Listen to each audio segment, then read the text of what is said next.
बहुत समय पहले कन्नौज नाम के नगर में अजामिल नाम का एक गुणी और धर्मपालक ब्राह्मण रहता था। वह रोज पूजा पाठ करता, माता पिता की सेवा और सबका सम्मान करता था। सब लोग उसे आदर्श युवा कहते थे। एक दिन अजामिल जंगल से लकड़ियां लाने गया।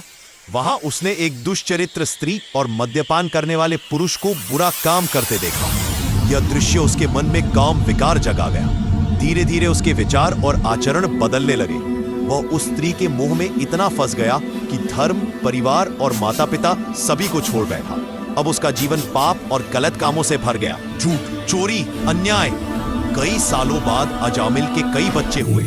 उनमें सबसे छोटा और प्रिय पुत्र था नारायण। अजामिल उसे बहुत प्यार करता था और दिन भर उसका नाम पुकारता, नारायण आओ, नारायण इधर आओ।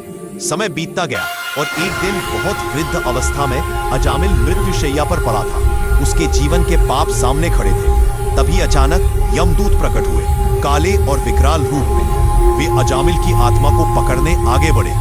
अजामिल भय से कांप उठा। उसी समय उसका छोटा बेटा कमरे में आया। डर और स्नेह से भरकर अजामिल ने ऊंची आवाज में पुकारा, नारायण, नारायण। यह नाम भगवान विष्णु का था। और जैसे ही अजामिल ने इसे पुकारा, तुरंत विष्णु दूत वहां प्रकट हुए। दिव्य तेजस्वी पीतांबर धारण किए, हाथ में शंख, चक्र और गदा।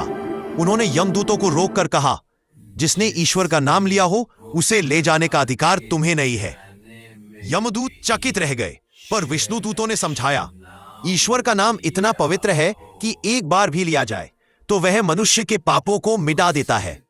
यमदूत लौट गए और अजामिल की जान बच गई। यह चमत्कार देखकर अजामिल का हृदय बदल गया। उसने समझ लिया कि वह जीवन भर गलत रास्ते पर था। वह गंगा के तट पर गया, तपस्या की, भक्ति की और अपने जीवन को सुधारने में लगा रहा।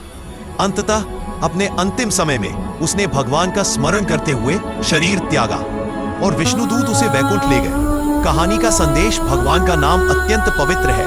वह जीवन को परख सकता है। मनुष्य कितने भी पाप कर ले, सही मार्ग पर लौटने की देर नहीं होती।